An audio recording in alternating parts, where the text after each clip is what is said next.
Hello students, हमारी AI यात्रा में आपका फिर से स्वागत है।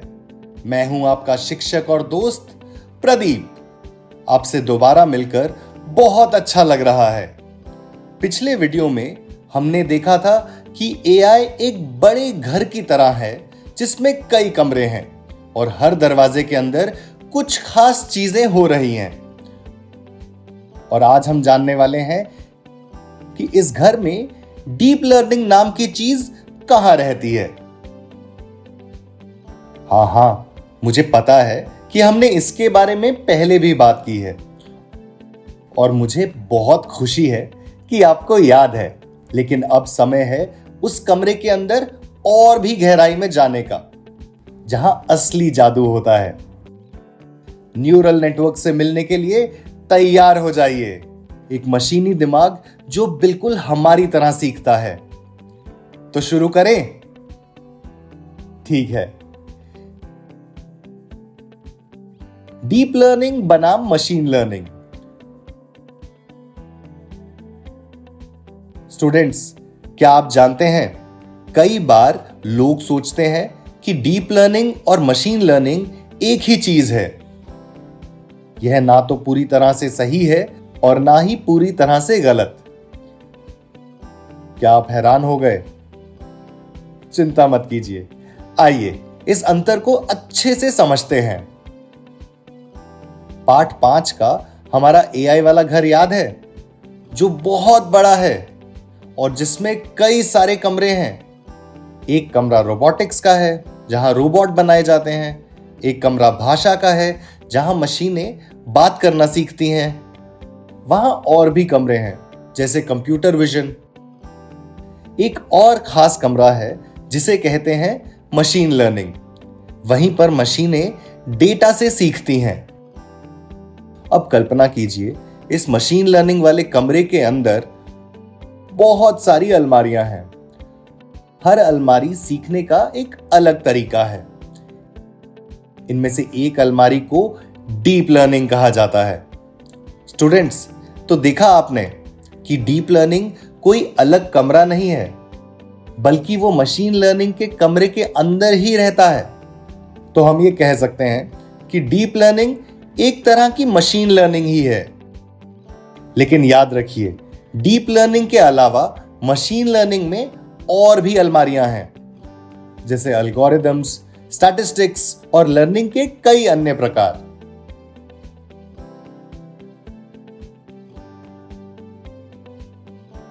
सीधे शब्दों में एआई एक बड़ा डब्बा है। इसके अंदर एक छोटा डब्बा है जिसे मशीन लर्निंग कहा जाता है, और उस डब्बे के अंदर एक और छोटा डब्बा है जिसे डीप लर्निंग कहा जाता है। आइए अब समझते हैं कि ऐसा क्या है जो डीप लर्निंग को अलग और खास बनाता है। डीप लर्निंग क्या है? अब हम ये जानते हैं कि वैज्ञानिक मशीनों को ऐसा बनाने की कोशिश कर रहे हैं जो इंसानों की तरह सोच सकें, सीख सकें और निर्णय ले सकें। एक दिन उनके दिमाग में एक बहुत ही दिलचस्प विचार आया। वैज्ञानिकों ने सोचा, अगर हम चाहते हैं कि मशीनें इंसानों की तरह सोचें, तो क्यों ना हम उसी सर्वश्रेष्ठ दिमाग से प्रेरणा लें जिसे हम पहले से जानते हैं, यानी हमारा खुद का दिमाग। और इस तरह डीप लर्निंग के विचार ने जन्म लिया। स्टूडेंट्स, हमारा दिमाग अरबों छोटे छोटे सेल्स यानी कोशिकाओं से बना है। इन छोटे छोटे सेल्स को न्यूरॉन कहते हैं। मुझे पता है, न्यूरॉन सुनने में एक भारी सा शब्द लग सकता है, लेकिन घबराइए मत, हम इसे आराम से धीरे धीरे समझेंगे। न्यूरॉन क्या होता है? न्यूरॉन हमारे दिमाग में एक खास सेल होता है। यह एक संदेशवाहक की तरह होता है, जो हमारे शरीर से दिमाग तक और दिमाग से शरीर तक संदेश भेजने में मदद करता है। इसी छोटे सेल की मदद से हमारा दिमाग हर चीज को समझ पाता है। अब आप सोच रहे होंगे कि क्या हमारे दिमाग के लिए सिर्फ एक न्यूरॉन ही काफी है कोई भी मुश्किल काम पूरा करने के लिए?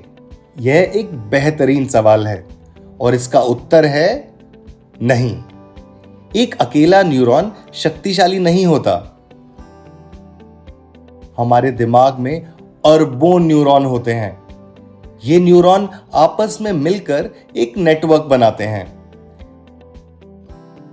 ठीक वैसे ही जैसे कई पेड़ पौधे मिलकर एक जंगल बनाते हैं। न्यूरॉन के इस नेटवर्क को न्यूरल नेटवर्क कहा जाता है। न्यूरल नेटवर्क एक बड़ी टीम की तरह होता है, जहां सभी न्यूरॉन संदेश बांटते हैं और साथ मिलकर काम करते हैं। इसी टीम की वजह से हमारा दिमाग सोच सकता है, चीजें याद रख सकता है और शरीर को चलने, बात करने और लिखने का निर्देश देता है। इसी तरह आप देख सकते हैं, सुन सकते हैं, सूंघ सकते हैं और यहां तक कि गणित के सवाल भी हल कर सकते हैं। वैज्ञानिकों ने इस विचार का उपयोग करके कंप्यूटर को हमारे दिमाग जैसा सीखने योग्य बनाया। उन्होंने आर्टिफिशियल न्यूरल नेटवर्क बनाए जो हजारों आर्टिफिशियल न्यूरॉन से बने होते हैं, ताकि एआई इंसानों की तरह सोच सके। यह कितना अद्भुत है ना? सबसे पहले एक आर्टिफिशियल न्यूरॉन इनपुट लेता है। उदाहरण के लिए एक तस्वीर से मिली इंफॉर्मेशन। इसका मतलब कंप्यूटर हमारी आंखों की तरह तस्वीर को नहीं देखता। कंप्यूटर के लिए तस्वीर बहुत छोटे छोटे हिस्सों से बनी होती है। यह इन छोटे छोटे हिस्सों को देखता है और फिर इनका उपयोग करके समझता है कि तस्वीर में क्या है।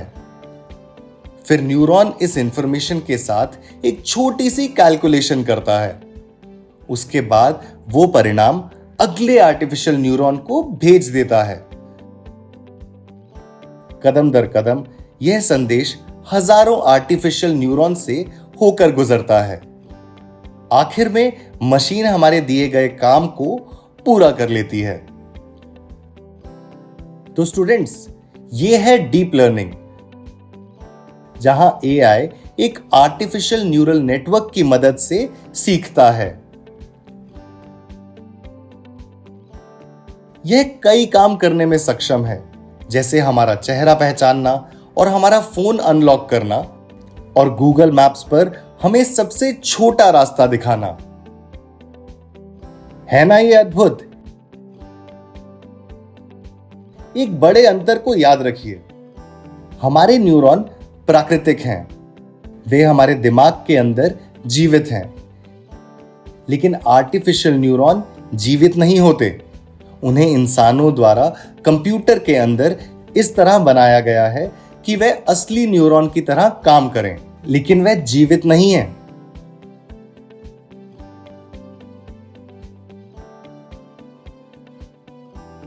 डीप लर्निंग काम कैसे करती है? वह सवाल जिससे सब कुछ शुरू हुआ। पर पहले मैं आप लोगों से एक सवाल पूछता हूं। इसे डीप लर्निंग ही क्यों कहा जाता है? इसके लिए चलिए पार्ट 2 पर वापस चलते हैं। पार्ट 2 में हमने डीप लर्निंग को बहुत संक्षेप में देखा था। आपको याद है?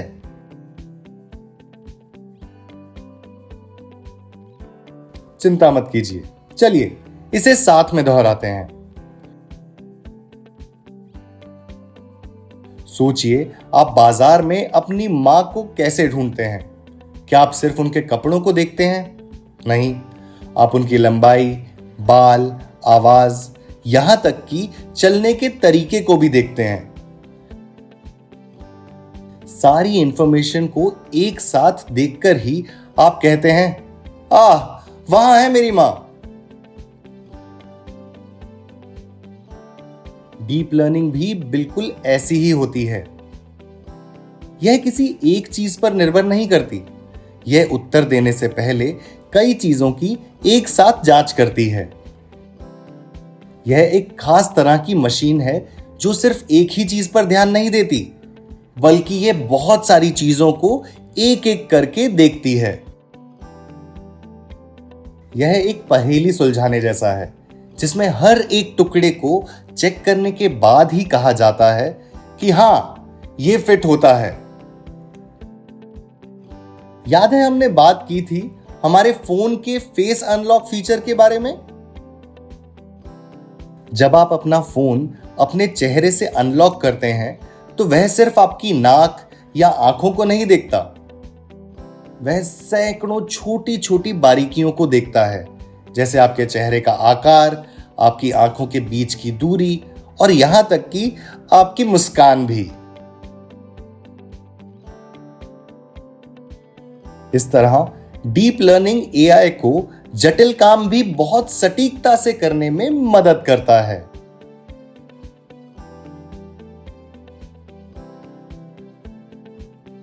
ज्यादा लेयर्स के साथ मशीनें बेहतर सीख पाती हैं और जटिल समस्याओं को भी समझ पाती हैं। जैसे जब एआई किसी बिल्ली की तस्वीर देखता है तो यह इंफॉर्मेशन कई लेयर से होकर गुजरती है। पहली लेयर साधारण रेखाओं को देखती है, दूसरी लेयर इन रेखाओं को जोड़कर आकार बनाती है, तीसरी लेयर आंखें और कान जैसी विशेषताएं देखती है, आखिरी लेयर सभी इंफॉर्मेशन को जोड़कर उत्तर देती है, ये एक बिल्ली है।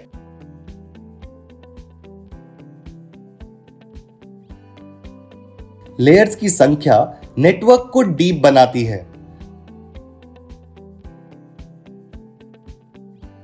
ज्यादा लेयर्स का मतलब है डीपर नेटवर्क, यानी ज्यादा बुद्धिमान मशीन। इसीलिए इसे डीप लर्निंग कहा जाता है। डीप का मतलब होता है ज्यादा लेयर्स। क्या ये रोमांचक नहीं है स्टूडेंट्स? मशीन के अंदर हमारे जैसा दिमाग। आइए इन लेयर्स के बारे में और जानते हैं। हम शुरुआत करेंगे इनपुट लेयर से। नेटवर्क की पहली लेयर को इनपुट लेयर कहा जाता है। यही वो शुरुआती पड़ाव है जहां से इनपुट मशीन में जाता है।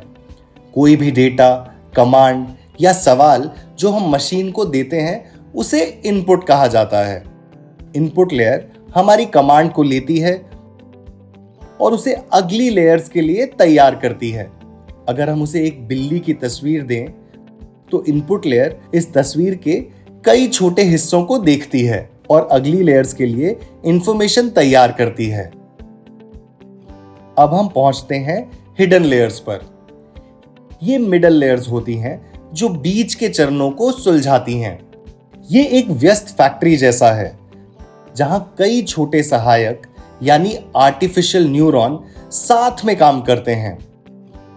पहले वे इनपुट लेयर से इंफॉर्मेशन लेते हैं, फिर वो बहुत ही साधारण चीजें जैसे रेखाएं और वक्र यानी कर्व्स को ढूंढते हैं। इसके बाद वे इन रेखाओं को जोड़कर आकार बनाते हैं, वृत्त यानी सर्कल, त्रिकोण, अंडाकार। फिर ये आकार मिलकर विशेषताएं बनाते हैं जैसे आंखें, कान, बाल। और कदम दर कदम नेटवर्क सही उत्तर तक पहुंचता है। लेकिन स्टूडेंट्स, अब मैं आपको डीप लर्निंग का सबसे रोचक हिस्सा बताता हूं। क्या आप ध्यान दे रहे हैं? बहुत बढ़िया। डीप लर्निंग में जब मिडल लेयर्स पहली बार किसी उत्तर तक पहुंचती हैं तो वह सही भी हो सकता है और गलत भी। उदाहरण के लिए एक बिल्ली की तस्वीर देखकर मशीन कह सकती है कि यह एक कुत्ता है। नेटवर्क खुद पहले यह जांचता है कि उत्तर सही है या नहीं। जैसे हम परीक्षा के दौरान अपने उत्तर की जांच करते हैं, यह देखने के लिए कि हमने कोई गलती तो नहीं की। अगर नेटवर्क को पता चलता है कि उत्तर सही नहीं है तो यह पीछे की सभी लेयर्स को संदेश भेजता है। यह कहता है, रुको, हमसे गलती हुई है, हमें इसे सुधारना होगा। फिर सभी लेयर्स और न्यूरॉन अपने काम की जांच कर उसमें सुधार करते हैं और फिर वे संदेश को दोबारा आगे भेजते हैं, लेयर दर लेयर। आखिर में नेटवर्क को एक अलग उत्तर मिलता है। इस तरह मशीन हमें सबसे अच्छा उत्तर देने की कोशिश करती है। स्टूडेंट्स, क्या आप देख रहे हैं कि मिडिल लेयर्स कितनी मेहनत से काम करती हैं?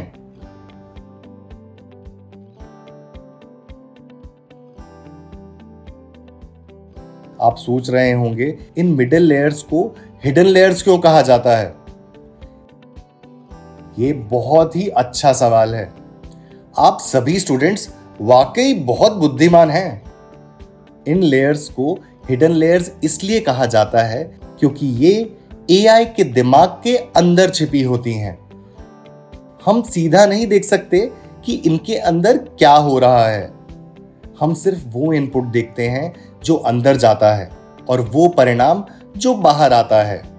बीच का काम नेटवर्क रेखाओं को आकृतियों में और आकृतियों को भागों में कैसे बदलता है, ये हमारी आंखों से छिपा रहता है। ठीक वैसे ही जैसे हम अपने दिमाग के अंदर नहीं देख सकते, लेकिन फिर भी हम सीखते हैं, निर्णय लेते हैं और समस्याएं सुलझाते हैं। अंतिम लेयर होती है आउटपुट लेयर। यह लेयर आउटपुट देती है। आउटपुट वह प्रतिक्रिया होती है जो मशीन हमें देती है। यह एक समाधान हो सकता है, या एक परिणाम, एक उत्तर, या फिर एक सवाल भी हो सकता है, ताकि मशीन हमारे इनपुट को बेहतर समझ सके। मिडिल लेयर्स उत्तर को आउटपुट लेयर तक पहुंचाती है।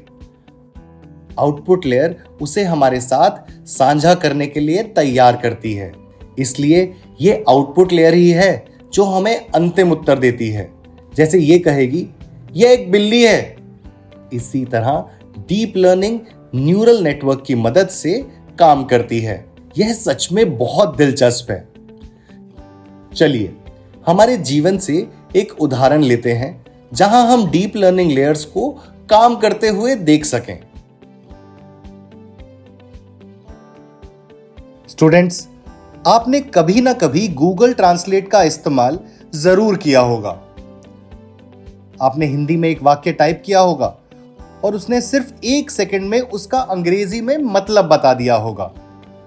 क्या आपने कभी सोचा है कि यह होता कैसे है? कंप्यूटर को कैसे पता चलता है कि किस शब्द का मतलब क्या है? चलिए इस प्रक्रिया को समझते हैं।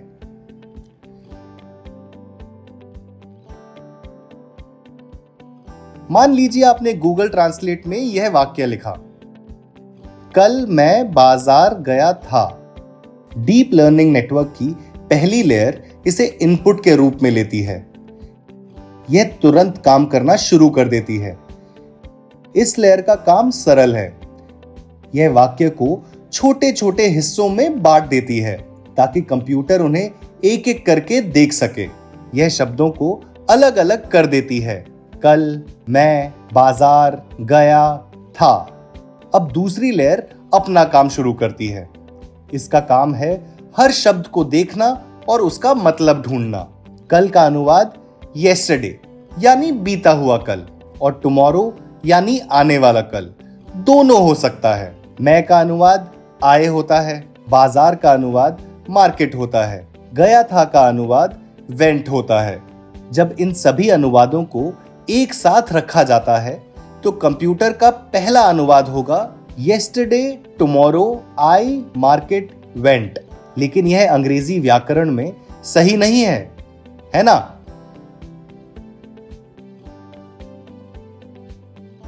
अब तीसरी लेयर आती है। यह व्याकरण को जांचती है और शब्दों का क्रम बदलती है। अगर जरूरत हो तो यह शब्द भी जोड़ती है। यह शायद कुछ ऐसा वाक्य बना दे, I went to the market yesterday और टुमारो। लेकिन अब भी एक समस्या है। उसे अब भी येस्टरडे यानी बीता हुआ कल और टुमारो यानी आने वाला कल में से एक चुनना है। और यहां पर आती है चौथी लेयर, जो एक जासूस की तरह काम करती है। ये पूरे वाक्य को देखती है और नोट करती है कि गया था भूतकाल में है। इसका मतलब है कि यह क्रिया पहले ही हो चुकी है। तो ये तय करती है कि कल का मतलब yesterday यानी बीता हुआ कल ही होगा। आखिर में अंतिम लेयर सब कुछ जोड़ती है और सही उत्तर देती है। I went to the market yesterday। अगर आप गूगल ट्रांसलेट में दूसरा वाक्य लिखें, जैसे हिंदी में कल मैं बाजार जाऊंगा, यह उसे भी बहुत जल्दी ट्रांसलेट कर देता है। आइए समझते हैं कि यह काम कैसे करता है। उदाहरण के लिए मान लीजिए कि 5 दोस्तों की एक टीम है और हर दोस्त का एक छोटा काम। पहला दोस्त रवि वाक्य को छोटे छोटे हिस्सों में बांट देता है ताकि उसे आसानी से समझा जा सके। दूसरी दोस्त मीना हर शब्द को शब्दकोश में देखती है और उसका मतलब ढूंढती है। जब वह कल देखती है तो रुकती है और कहती है, इसका मतलब yesterday या tomorrow दोनों हो सकता है। तीसरी दोस्त उमा, वह व्याकरण की जांच करती है और अंग्रेजी शब्दों को सही क्रम में रखती है और जरूरत पड़ने पर शब्द भी जोड़ती है ताकि वाक्य सही लगे। वह लिखती है, I will go to the market yesterday or tomorrow। चौथा दोस्त गणेश। गणेश एक जासूस की तरह है। वह पूरे वाक्य को ध्यान से देखता है। वह कहता है कि अगर क्रिया भूतकाल में है तो कल का मतलब yesterday यानी बीता हुआ कल होगा, लेकिन अगर क्रिया भविष्य काल में है तो कल का मतलब tomorrow यानी आने वाला कल होगा। पांचवा दोस्त। अंत में राहुल सब कुछ जोड़कर अंग्रेजी में सही उत्तर बता देता है। डीप लर्निंग की लेयर्स इसी तरह काम करती हैं। हर लेयर एक दोस्त की तरह होती है। हर दोस्त एक छोटा काम करता है और आखिर में सब एक दूसरे की मदद से ही सही जवाब देते हैं।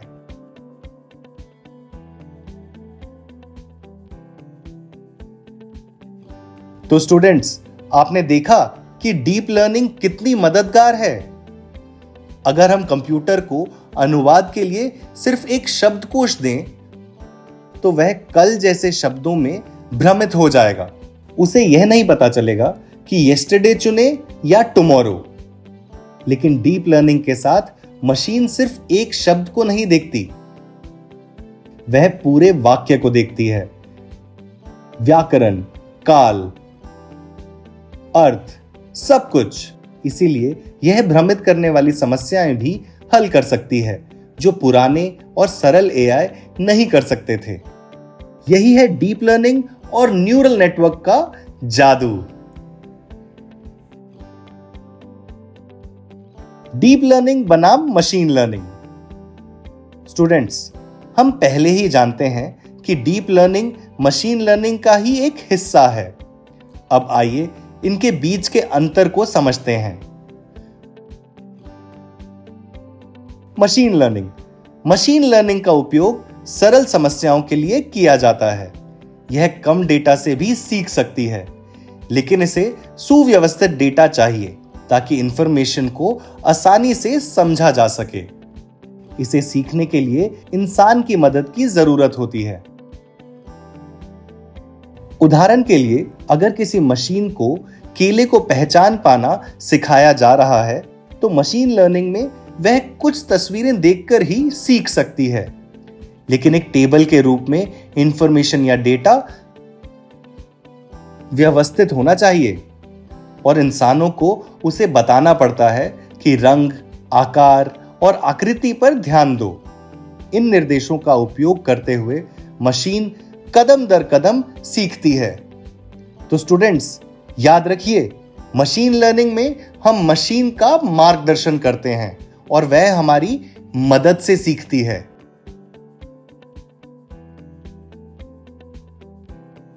डीप लर्निंग का उपयोग बड़ी और ज्यादा कठिन समस्याओं के लिए किया जाता है। यह बहुत सारे डेटा के साथ भी काम कर सकती है। इसे सुव्यवस्थित डेटा की आवश्यकता नहीं होती। डीप लर्निंग में कंप्यूटर खुद ही सीखता है। उदाहरण के लिए डीप लर्निंग में मशीन को बहुत सारा डेटा दिया जा सकता है और वह उसे देखकर खुद से सीख सकता है। हमें उसे यह बताने की जरूरत नहीं कि रंग, आकार और आकृति पर ध्यान दो। वह यह अपने आप करेगी, आर्टिफिशियल न्यूरल नेटवर्क की मदद से, लेयर दर लेयर। तो स्टूडेंट्स, संक्षेप में मशीन लर्निंग का उपयोग सरल कार्यों के लिए होता है। यह कम डेटा उपयोग करती है, सुव्यवस्थित डेटा चाहती है और हमारी मदद से सीखती है। और डीप लर्निंग का उपयोग बड़ी और कठिन समस्याओं के लिए होता है। यह बहुत सारा डेटा संभाल सकती है, असंगठित डेटा के साथ भी काम कर सकती है और अपने आप सीखती है।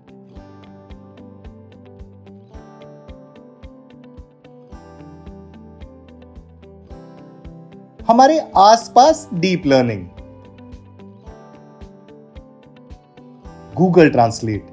हम ये पहले ही देख चुके हैं कि गूगल ट्रांसलेट डीप लर्निंग का उपयोग करके कैसे वाक्य का अनुवाद हिंदी से अंग्रेजी में करता है। डीप लर्निंग में मशीन हर शब्द को अलग अलग नहीं देखती, वह पूरे वाक्य को एक साथ देखती है। व्याकरण, काल, अर्थ, सब कुछ। YouTube recommendation. स्टूडेंट्स, हम पहले से जानते हैं कि YouTube में AI यह देखती है कि हमें क्या पसंद है और उसी तरह के वीडियो के सुझाव देती है। इसे डीप लर्निंग कहते हैं। स्वचालित कार। स्वचालित कार सिग्नल, लोग और नियमों को पहचानने के लिए डीप लर्निंग और आर्टिफिशियल न्यूरल नेटवर्क का इस्तेमाल करती है और ये समय के साथ और बेहतर होती जाती है। मौसम पूर्वानुमान। भारत में AI सिस्टम का उपयोग मौसम पर नजर रखने के लिए और साइक्लोन तथा बाढ़ की समय से पहले चेतावनी देने के लिए किया जाता है, जिससे हजारों जानें बच जाती हैं। Google voice search. स्टूडेंट्स, क्या आपने कभी गूगल पर जाकर यह चिन्ह दबाया है? यह माइक्रोफोन या माइक का चिन्ह है। अगर आप इसे दबाते हैं तो गूगल आपकी आवाज सुनने के लिए तैयार हो जाता है और आप गूगल से अपनी आवाज में कुछ भी पूछ सकते हैं। आपको सर्च बार में लिखने की कोई जरूरत नहीं। गूगल का AI आपकी आवाज सुनेगा, उसे समझेगा और उसे टेक्स्ट में बदलकर आपके सर्च के अनुसार परिणाम दिखाएगा। और AI ऐसा करता कैसे है? आर्टिफिशियल न्यूरल नेटवर्क की लेयर्स की मदद से। तो स्टूडेंट्स, डीप लर्निंग पहले से ही हमारे आसपास मौजूद है। यह सिर्फ प्रयोगशालाओं तक सीमित नहीं है, यह पहले से ही हमारे दैनिक जीवन का हिस्सा है और इसका भविष्य तो और भी रोमांचक होने वाला है।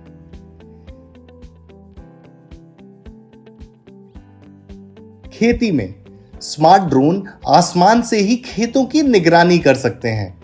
वे बीमार पौधों को पहचान सकते हैं, फसलों की गिनती कर सकते हैं या सुझाव दे सकते हैं कि सिंचाई का सबसे अच्छा समय कब है। अंतरिक्ष में यह रोबोट की मदद कर सकती है, ग्रहों को खोजने, तारों का अध्ययन करने और शायद अंतरिक्ष में कहीं दूर जीवन की तलाश करने में भी। डीप लर्निंग की चुनौतियां। स्टूडेंट्स, डीप लर्निंग बहुत अद्भुत है, लेकिन इसके साथ कुछ चुनौतियां भी हैं। आइए उन्हें एक एक करके समझते हैं। डीप लर्निंग डेटा में पैटर्न खोजकर सीखती है। अच्छी तरह से सीखने के लिए इसे बहुत सारा डेटा चाहिए। अगर पर्याप्त डेटा ना हो तो मशीन गलतियां कर सकती है। शक्तिशाली मशीनों की आवश्यकता। डीप लर्निंग कंप्यूटर के लिए भारी काम है। इसे सही तरीके से ट्रेन करने और चलाने के लिए शक्तिशाली मशीनों की जरूरत होती है। इसीलिए गूगल, Amazon और माइक्रोसॉफ्ट जैसी बड़ी कंपनियां अधिकतर बड़े डीप लर्निंग मॉडल्स को ट्रेन करती हैं। कभी कभी डीप लर्निंग सही उत्तर देती है, लेकिन हमें यह नहीं पता होता कि वह उस उत्तर तक पहुंची कैसे। उसकी हिडन लेयर्स के भीतर बहुत से जटिल चरण होते हैं जिनको देख पाना मुश्किल होता है। यह किसी जादूगर के डिब्बे जैसा है। डेटा अंदर जाता है और उत्तर बाहर आता है, लेकिन अंदर क्या होता है यह एक रहस्य है। यह गंभीर परिस्थितियों में समस्या भी बन सकता है, जैसे जब एआई बैंक लोन के निर्णय लेता है या मेडिकल टेस्ट के परिणाम देता है, तो यह डेटा से बायस को कॉपी कर सकता है। डीप लर्निंग केवल उस डेटा से सीखती है जो हम इसे देते हैं। अगर डेटा अनुचित या गलत है तो परिणाम भी अनुचित और गलत ही होंगे। उदाहरण के लिए, अगर अधिकतर ट्रेनिंग में तस्वीरें काले कुत्तों की हों तो एआई गलती से यह मान सकता है कि सभी कुत्ते काले होते हैं।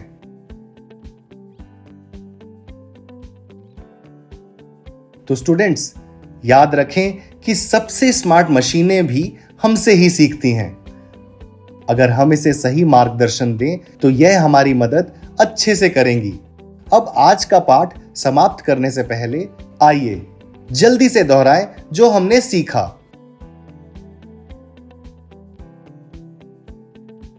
आज हमने सीखा कि डीप लर्निंग मशीन लर्निंग का ही हिस्सा है। एआई एक बड़ा घर है। इसके अंदर एक कमरा है जिसे मशीन लर्निंग कहते हैं और उस कमरे के अंदर डीप लर्निंग है।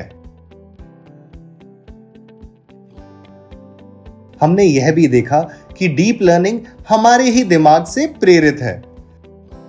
हमारे दिमाग में अरबों छोटे छोटे सेल होते हैं जिन्हें न्यूरॉन कहते हैं। जब यह न्यूरॉन एक साथ काम करते हैं तो वह एक न्यूरल नेटवर्क बनाते हैं। यह नेटवर्क हमें देखने, सुनने और सोचने में मदद करता है। वैज्ञानिकों ने इसी विचार से प्रेरणा ली और आर्टिफिशियल न्यूरल नेटवर्क बनाया, जहां न्यूरॉन्स आपस में जुड़े होते हैं ताकि मशीन कई काम एक साथ कर सके। फिर हमने यह भी देखा कि डीप लर्निंग कैसे काम करती है। डीप लर्निंग में आर्टिफिशियल न्यूरल नेटवर्क डेटा को लेयर्स के माध्यम से भेजते हैं। उदाहरण के लिए, अगर मशीन को एक बिल्ली की तस्वीर दी जाए तो प्रत्येक लेयर एक छोटा कार्य करती है। एक लेयर रेखाओं को देखती है, दूसरी लेयर आकृतियों को देखती है और तीसरी आंखें या कान जैसे हिस्सों को पहचानती है। आखिरी लेयर इन सबको मिलाकर कहती है यह एक बिल्ली है। इसीलिए इसे डीप लर्निंग कहते हैं, क्योंकि इसमें कई डीप लेयर्स होती हैं। हमने लेयर्स के नाम और उनके काम करने के तरीके के बारे में भी सीखा। इनपुट लेयर है जहां डेटा, कमांड या प्रश्न जाता है। हिडन लेयर्स एक व्यस्त फैक्ट्री की तरह होती हैं और आउटपुट लेयर जहां से उत्तर आता है।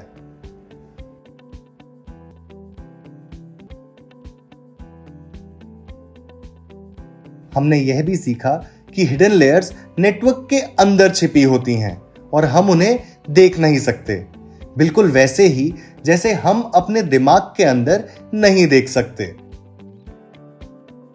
फिर हमने देखा कि गूगल ट्रांसलेट में ये लेयर्स कैसे काम करती हैं। यह लेयर्स दोस्तों की एक टीम की तरह है। एक वाक्य को काटता है, एक अर्थ को खोजता है, एक व्याकरण ठीक करता है, एक पूरे वाक्य को ध्यान से देखता है और अंतिम उत्तर देता है।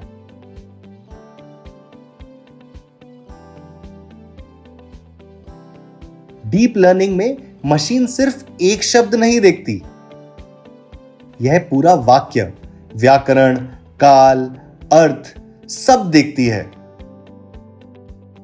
इसीलिए यह बड़ी और जटिल समस्याएं भी सुलझा सकती है जो पुराने और सरल एआई नहीं कर सकते थे। फिर हमने मशीन लर्निंग और डीप लर्निंग के बीच के अंतर को समझा। मशीन लर्निंग सरल कार्यों के लिए उपयोग होती है, कम डेटा का उपयोग करती है, उसे सुव्यवस्थित डेटा की आवश्यकता होती है और वह हमारे मार्गदर्शन से सीखती है। और डीप लर्निंग का उपयोग बड़े और कठिन कार्यों को करने के लिए होता है। यह बहुत सारा डेटा देख सकती है और असंगठित डेटा पर भी काम कर सकती है और यह अपने आप सीखती है। हमने डीप लर्निंग के कुछ रोचक उदाहरण भी देखे जो हमारे आसपास हैं, जैसे हमारे फोन और कंप्यूटर पर गूगल ट्रांसलेट या यूट्यूब रिकमेंडेशन। स्वचालित कार। सरकार द्वारा उपयोग किए जाने वाले मौसम पूर्वानुमान सिस्टम और गूगल वॉइस सर्च जिसका हम रोजाना उपयोग करते हैं। अंत में हमने डीप लर्निंग की चुनौतियों को देखा। इसे बहुत सारा डेटा चाहिए, इसे काम करने के लिए शक्तिशाली मशीनें चाहिए। कभी कभी इसके निर्णय को समझना मुश्किल होता है क्योंकि हम हिडन लेयर्स को नहीं देख सकते। और अंत में एआई डेटा से बायस कॉपी कर सकता है। अगर डेटा अनुचित है तो उत्तर भी अनुचित होंगे।